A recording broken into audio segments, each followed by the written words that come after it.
My name is Michael. And I'm Amanda. And we are so excited to be back with y'all talking about when is it too late, too short, too long to say I love you.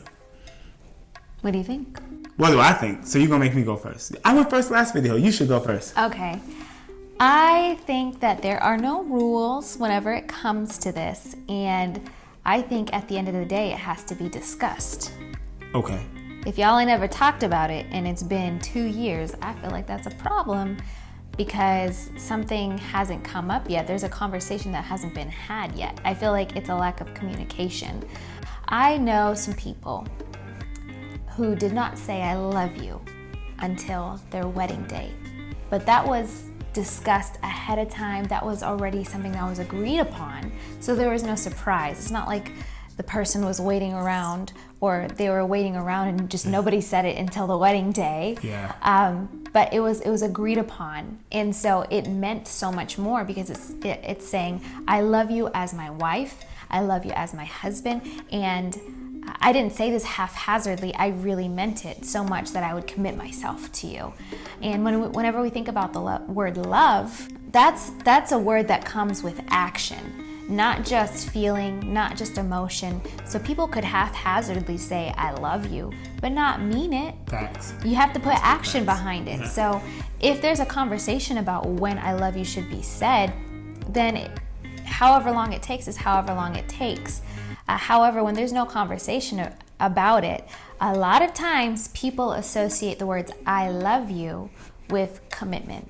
Facts. And if somebody is not willing to say I love you and they've been together for a long time and they've had no discussion about it, I would assume, I'm just going to make assumptions, that there is a fear of commitment there or that you're not sure if this person truly is the one.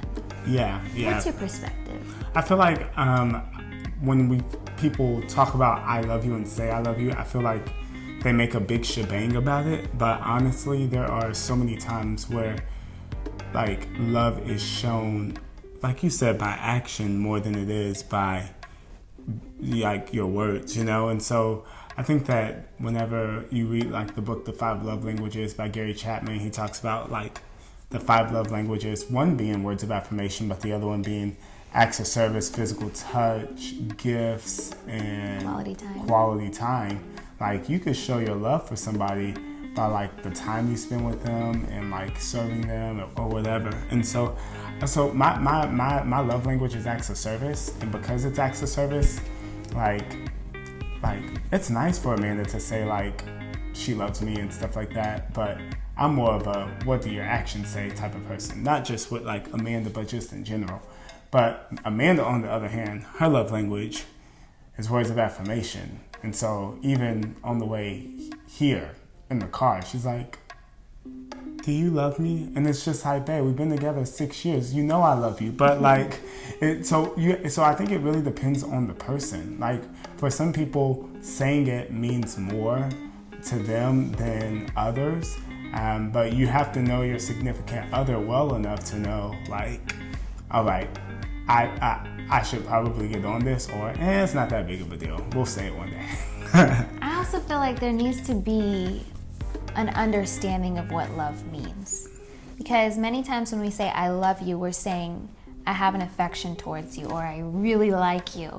But we have to have a clear understanding of what love means. When we say I love you, we should really be saying I'm choosing to be patient with you. I'm choosing to be kind with you. Ooh. Yeah. Oh, so you start to preach. Yes. I mean, in 2 Corinthians, it talks about love is patient, love is kind. It does not envy, it does not boast, it is not proud, it's not self-seeking.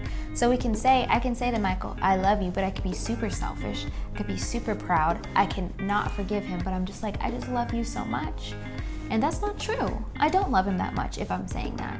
And so instead of thinking, well, I'm waiting on this other person to say I love you first, I think we need to think to ourselves, when am I going to say I love you? And if I say it, do my words hold weight and do I actually mean what I say? Am I going to follow through with the commitment of love and not just let it be idle words? So I got a little something to ask you. It's like off script. So okay. If it don't work out, we'll just cut it out. But like like, how important was me telling you I love you? Like, how important was that to you? It was important, but the thing is, you said it so early on. I did. I was quick with the trigger. He said it really soon. So he actually said it before I expected it. There are a lot of women who are waiting around for a man to say it, and then they're expecting it. I actually heard it before I even expected it, so I had no expectations. So while it had a lot of impact, I didn't even know it was coming. I wasn't waiting on it. Yeah, you didn't see it coming. I didn't see it coming because we were together for about a week. Ooh, it was that soon. It was about a week. I remember you were dropping me off to my dorm. Remember that? I do. I was like, I love you. Yeah, I mean, like, I knew that though. But like, for me, love is a choice though. So it wasn't just like it was less about like falling in love, infatuation, lovey-dovey feelings. It was more like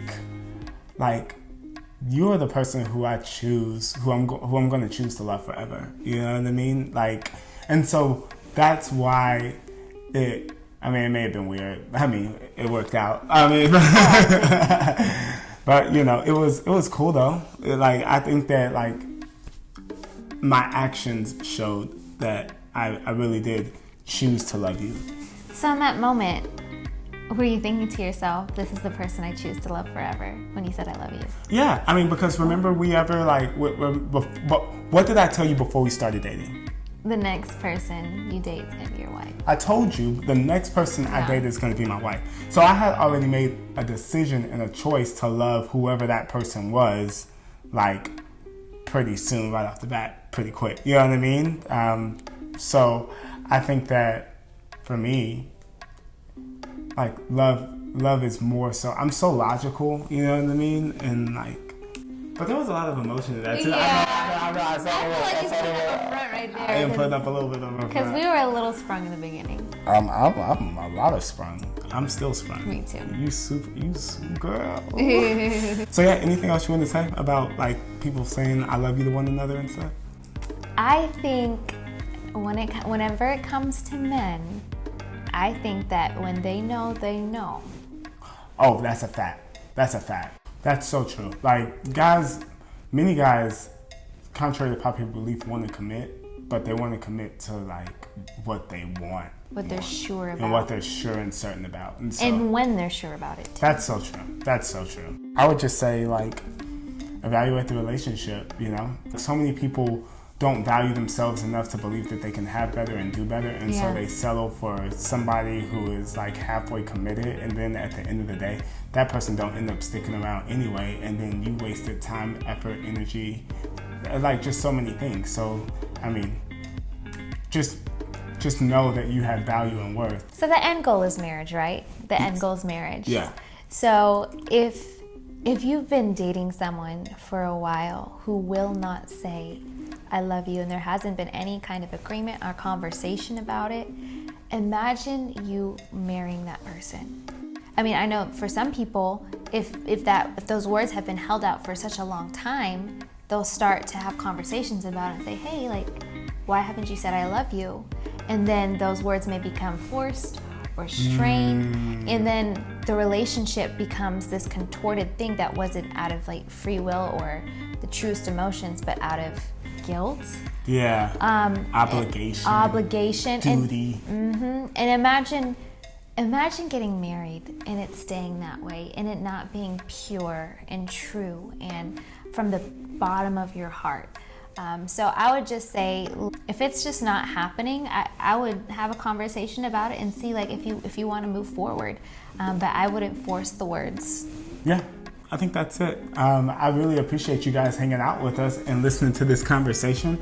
Be sure to like, share, and subscribe below. And if you guys have any questions that you want us to cover, any topics, or if you have a personal situation that you want assistance on, just email that to us or like hit us up in our DMs on Instagram. I'm at Michael J. Pittman for the guys, and she's at Amanda A. Pittman for the ladies. We love you guys so much, and we will see you soon. See you in our next